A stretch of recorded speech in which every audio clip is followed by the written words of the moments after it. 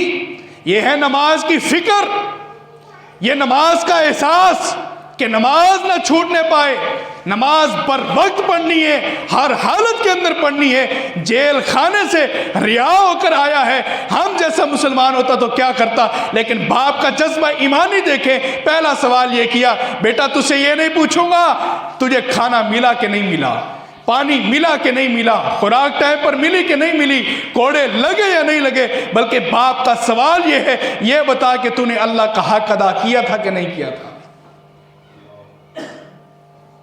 بیٹا کہتا ہے، ابا جان 10 دن رہا ہوں، 10 دن، ایک ایک دن مجھے یاد ہے، ایک ایک لمحہ مجھے یاد ہے۔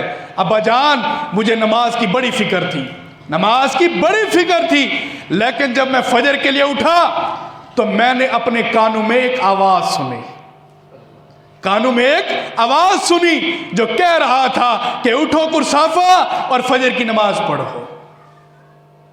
باپ کی آنکھوں سے آنسو جاری ہو گئے، کہا کہ بیٹا وہ جو ٹوٹی ہوئی اور توتلی آواز کے اندر جو تو نے اذان سنی تھی وہ تیرے بوڑھے باپ کی تھی۔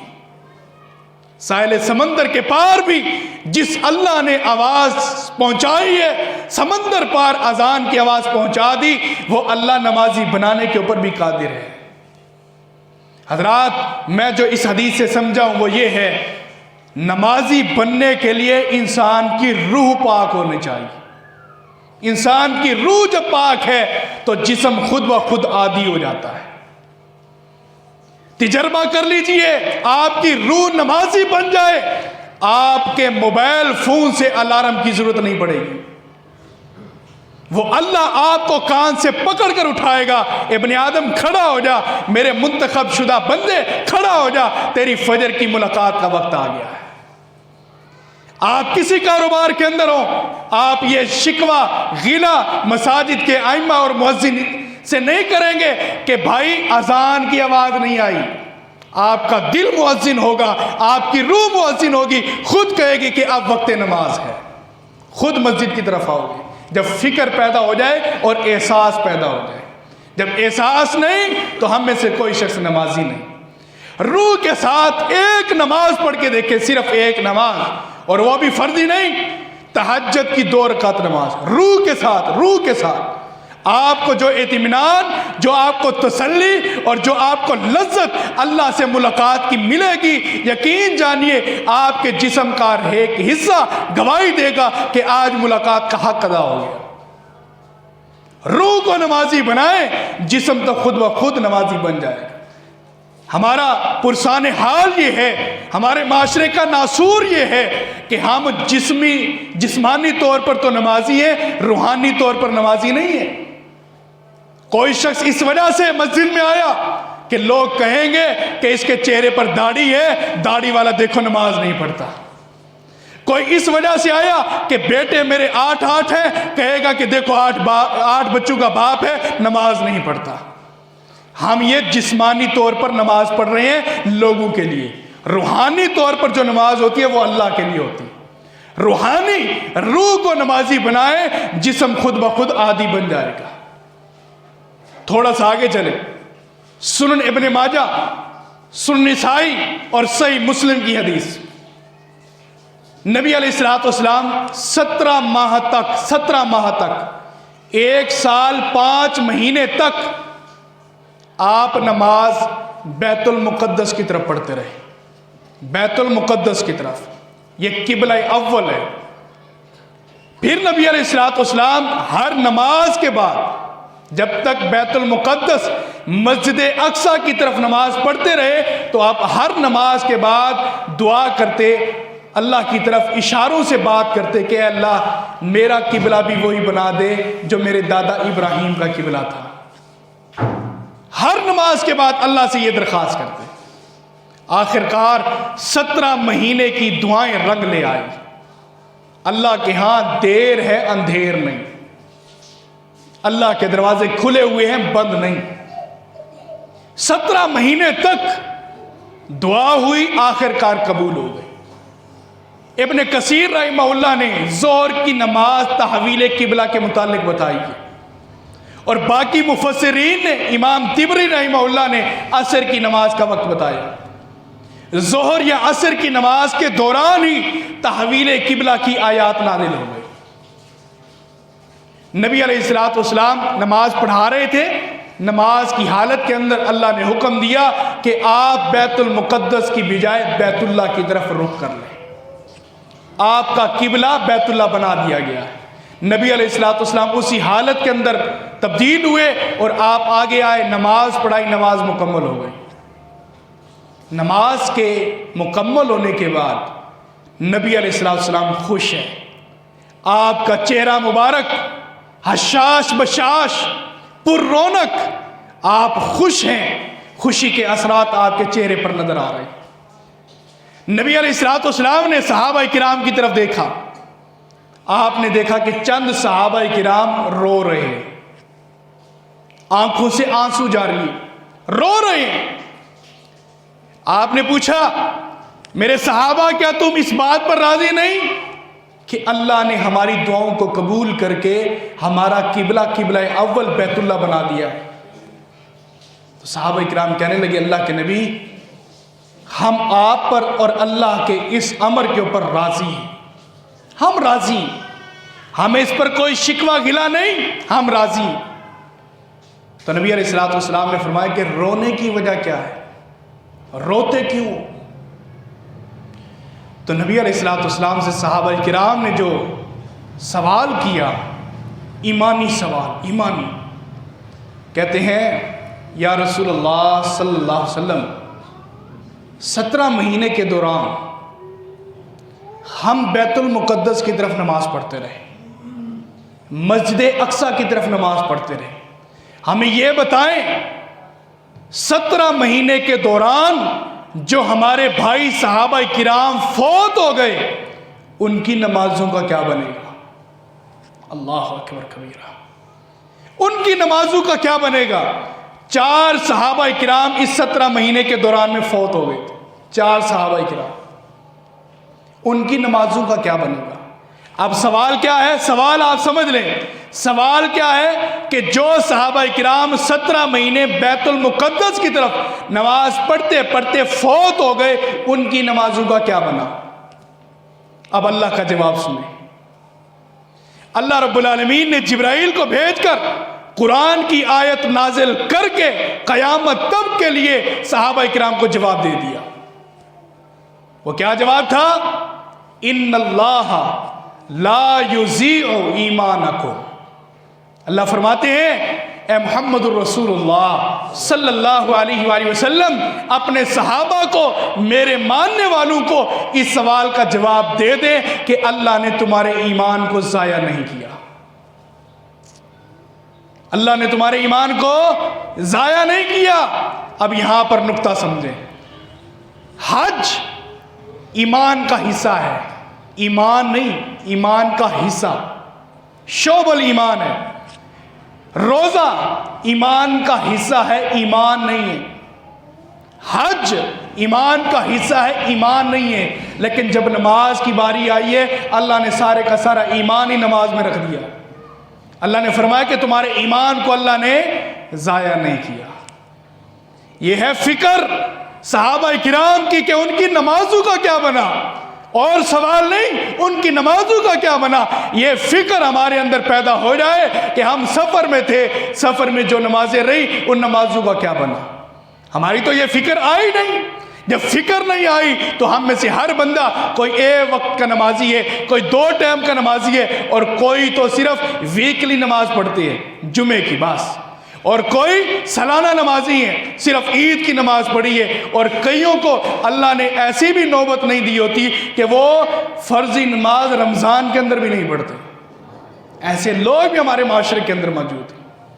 نماز کا احساس پیدا کریں، جب نماز کا احساس دلوں کے اندر بیٹھ جائے تو بندہ بندہ، بچہ بچہ، مرد مرد، عورت عورت نمازی بن سکتی ہے۔ نبی علیہ السلام کا فرمان ہے، آپ نے ایک حدیث بیان کی، صحیح مسلم کی حدیث ہے، آپ نے فرمایا قیامت کا دن ہوگا، قیامت کی بڑی بڑی نشانیاں قیامت سے پہلے آئیں گی، بڑی بڑی نشانیاں۔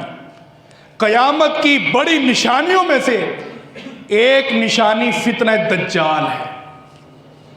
دجال کا فتنہ قیامت کی علامات کبریٰ میں سے ہے۔ دجال آئے گا، دجال 40 دن کی زندگی لے کر آئے گا، 40 دن کی زندگی۔ ایک دن، پہلا دن اس کا 1 سال کے برابر ہوگا، 1 سال کے برابر۔ دوسرا دن اس کا 1 مہینے کے برابر ہوگا۔ تیسرا دن اس کا 1 ہفتے کے برابر ہوگا۔ باقی 37 دن اس طرح گزارے گا جس طرح میں اور آپ گزار رہے ہیں۔ نبی علیہ السلام نے یہ حدیث بیان کی۔ اب صحابہ اکرام کا سوال سنیں۔ صحابہ اکرام کہتے ہیں اللہ کے نبی محمد رسول اللہ صلی اللہ علیہ وآلہ وسلم یہ بتائیں، جو وہ دجال پہلا دن 1 سال کے برابر لے کر آئے گا، اس وقت ہم نماز کس طرح پڑھیں گے؟ اس وقت ہم نماز کس طرح پڑھیں گے؟ اب یہ بات تو حرف آخر ہے کہ نبی کے دور میں دجال نہیں آیا، یہ بات بھی کنفرم ہے، پتھر پر لکیر ہے کہ کسی صحابی نے دجال سے ملاقات نہیں کرنی۔ لیکن صحابہ کا ایمان دیکھیں کہ صحابہ پھر بھی سوال نماز کا کر رہے ہیں۔ کسی صحابی نے دجال کو نہیں دیکھنا اور دجال نے صحابہ کرام کا دور نہیں پایا، لیکن صحابہ نے سوال نماز کا کیا ہے۔ 1 سال کا دن جو ہوگا اس وقت ہماری نمازوں کا کیا بنے گا؟ نبی علیہ السلام نے جو جواب دیا، وہ جواب میرا دعویٰ جو میں نے شروع میں کہا کہ روح نمازی ہونی چاہیے، جسم خود و خود عادی بن جاتا ہے۔ اب نبی علیہ السلام نے فرمایا جو اس کا پہلا دن 1 سال کے برابر ہوگا، اللہ رب العالمین تمہارے دلوں کے اندر نماز کا وقت ڈالتے جائیں گے اور تم وضو کر کے نماز پڑھتے رہیں گے۔ کیا ثابت ہوا؟ کوئی مؤذن اذان نہیں دے گا، کوئی تمہیں بلائے گا نہیں، بلکہ تمہاری روح گواہی دے گی کہ اب وقت نماز ہو گیا ہے، اب اذان کا وقت ہو گیا ہے، اب جماعت کا وقت ہو گیا ہے، اب فجر ہے، ظہر ہے، عصر ہے، مغرب ہے، عشاء ہے، جمعہ ہے۔ یہ وقت تمہیں تمہاری روح بتائے گی۔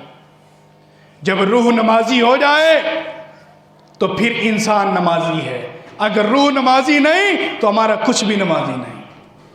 حضرات، یہ نماز کے حوالے سے جس نے احساس کر لیا، جس نے فکر پیدا کر لی نماز کی، تو وہ نمازی ہے۔ جو نماز کے لیے فکر پیدا نہیں کرتا تو وہ پوری زندگی لیکچر سنے، خطبہ سنے، درس سنے، قرآن کی تفسیر سنے، اس کی روح کے اوپر کوئی اثر نہیں پڑنا۔ اپنی روح کو نمازی بنائے، اپنے بچوں کو حکم دے، اپنی بیوی کو حکم دے، اپنے گھر والوں کو نمازی بنائے۔ قو انفسکم واہلیکم نارا، اپنے آپ کو اور اپنے بچوں کو جہنم کی آگ سے بچا لیں۔ کیوں؟ نماز ہی انسان کو جہنم کی آگ سے بچائے گی۔ نبی علیہ السلام کا فرمان ہے اول ما یحاسب بہ العبد الصلاۃ، قیامت کے دن سب سے پہلے جو اللہ سوال کرے گا حقوق اللہ میں سے، وہ پہلا سوال نماز کا ہوگا۔ میرے بندے ابن آدم نماز پڑھی تھی کہ نہیں پڑھی تھی؟ اگر بندہ کہے گا نماز پڑھی ہے تو آگے اس کا حساب کتاب، دفتر، اس کا رجسٹر کھولا جائے گا۔ اگر کہے گا کہ نماز نہیں پڑھی، رجسٹر بند کر کے اس کو جہنم کی بھڑکتی ہوئی آگ کے اندر ڈال دیا جائے گا۔ نمازی بنے، نماز پڑھے، روح کو تیار کرے۔ اگر یہ روح نمازی ہو گئی تو ہم میں سے ہر بندہ نمازی ہو جائے گا۔ آخری ایک بات بیان کروں، عبد القادر جیلانی رحمۃ اللہ علیہ، نام تو ہر بندے نے سنا ہوا ہے، معروف شخصیت ہے۔ عبد القادر جیلانی رحمۃ اللہ علیہ کی کتاب ہے غنیۃ الطالبین۔ غنیۃ الطالبین پہلی کتاب جو شائع ہوئی تھی، یہ فارسی کے اندر لکھی گئی تھی۔ فارسی سے اس کا اردو ترجمہ ہوا، عربی ترجمہ ہوا، کئی زبانوں کے اندر یہ پھر شائع ہوئی۔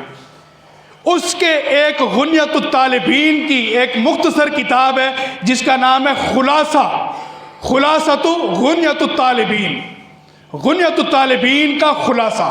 اس کے اندر عبد القادر جیلانی رحمۃ اللہ علیہ نے ایک بات لکھی ہے، فرماتے ہیں کہ اللہ مجھے 100 اونٹ دے، 100 اونٹ دے، 100 اونٹ سامان کے ساتھ لدے ہوئے ہوں، اور ہر اونٹ کے سامنے اس کی نکیل پکڑ کر ایک غلام کھڑا ہو، ایک غلام اس کی نکیل پکڑ کر کھڑا ہو، اور ہر اونٹ کے ساتھ سامان بھی تیار ہے، 100 اونٹ مدینہ کی طرف آ رہے ہوں، اور یہ بتایا جائے کہ آپ نے جو تجارت کی تھی عبد القادر، اس کا یہ نفع آپ کے پاس آ رہا ہے، 100 اونٹوں کا نفع آپ کی تجارت میں سے آپ کے پاس آ رہا، آپ کو مل جائے گا۔ عبد القادر جیلانی رحمہ اللہ فرماتے ہیں اگر مجھے یہ خبر ملے کہ 100 اونٹوں کی نکیل ہر ایک غلام نوکر نے ملازم نے پکڑی ہوئی ہے، اور ایک نکیل اس بندے نے پکڑی ہے جو بے نمازی ہے، جو نماز نہیں پڑھتا، رب کعبہ کی قسم ہے جس عبد القادر کا اللہ قادر ہے، وہ عبد القادر جیلانی وہ 100 اونٹوں کا لشکر اور وہ سارے خادم مدینہ کی سرزمین میں داخل نہیں ہونے دے گا، مدینہ سے باہر نکال دے گا۔ بے نمازی عبد القادر جیلانی کے تجارت کے اندر کیوں شامل ہوا ہے؟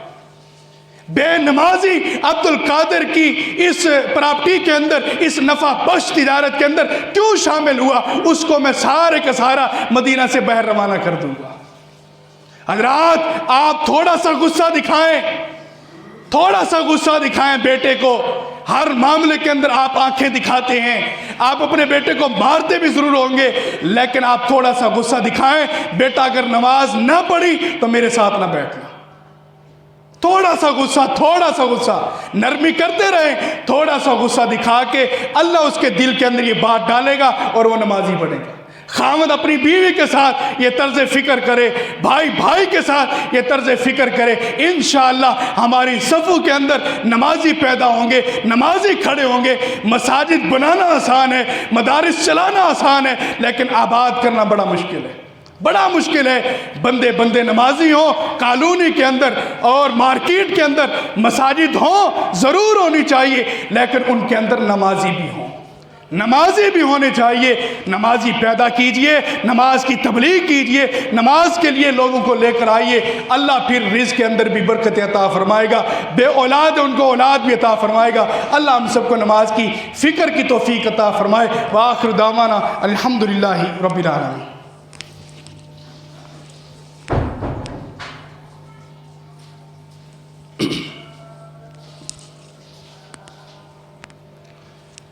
ان الحمد للہ نحمده ونستعینه ونستغفره ونعوذ باللہ من شرور انفسنا ومن سیئات اعمالنا من يهده الله فلا مضل له ومن يضلل فلا هادي له واشهد ان لا اله الا الله وحده لا شريك له واشهد ان محمدا عبده ورسوله اللهم صل على محمد وعلى آل محمد كما صليت على ابراہیم وعلى آل ابراہیم انك حميد مجيد اللهم بارك على محمد وعلى آل محمد كما باركت على إبراهيم وعلى آل إبراهيم إنك حميد مجيد ربنا آتنا في الدنيا حسنة وفي الآخرة حسنة وقنا عذاب النار يا قاضي الحاجات اقض حاجاتنا وحاجات المسلمين يا شافي المرضى اشف مرضنا ومرضى المسلمين رب ارحمهما كما ربياني صغيرا رب ارحمهما كما ربياني صغيرا يا رب لك الحمد كما ينبغي لجلال وجهك وعظيم سلطانك اللهم انت الغني ونحن الفقراء اللهم انت القوي ونحن الضعفاء اللهم اهد عنا الدين واغننا من الفقر بسم اللہ الذی لا یضر مع اسمہ شیء فی الارض ولا فی السماء وهو السمیع العلیم۔ تمام ساتھی اہلیان بلدیہ ٹاؤن اور اس کے ارد گرد رہنے والے، آپ کے الحمدللہ اسی سنٹر میں ایک ادارہ بنا ہے جس میں آج آپ نماز پڑھ رہے ہیں۔ مدرسہ عبد المجید شیخ فضیلت الشیخ عالم با عمل شیخ حنیف ربانی حافظہ اللہ تعالی اور ہمارے بھائی شیخ ظریف سبحانی حافظہ اللہ تعالی، ان کی محنتوں کے ساتھ اور آپ ساتھیوں کے تعاون کے ساتھ یہ الحمدللہ آج ہم اس چھت کے نیچے بیٹھے ہوئے ہیں۔ اللہ ہمیں جنت میں عرش کی چھت عطا فرما۔ اللہ جن ساتھیوں نے یہ تعاون کیا، یقین کریں دل خوش ہو گیا۔ ربانی سبحانی برادران نے الحمدللہ یہاں پر اسلام کے قلعے گاڑ دیے ہیں، اللہ قبول فرمائے۔ آپ ساتھی اس مسجد کے ساتھ محبت کریں، تعاون کریں۔ آپ کا تعاون دعا ہے، دعا سب سے بڑا تعاون ہے۔ آپ کا تعاون ان سے ملاقات ہے، یہ بڑا تعلق ہے۔ اور آپ کا تعاون، آپ رات کو اٹھیں، دعا کریں اس مرکز کے لیے، اللہ اس مرکز کو ایسا بنا دے نمازی زیادہ ہو مرکز چھوٹا پڑ جائے۔ سب آمین کہیں، دل سے آمین کہیں۔ اللہ جن لوگوں نے مسجد کے اندر ایک اینٹ کا بھی حصہ ملایا، مدرسہ کے اندر ایک اینٹ کا بھی حصہ ملایا، اللہ ان کو جنت میں اعلیٰ مکان عطا فرما۔ تمام ساتھی محبت کرتے رہا کریں۔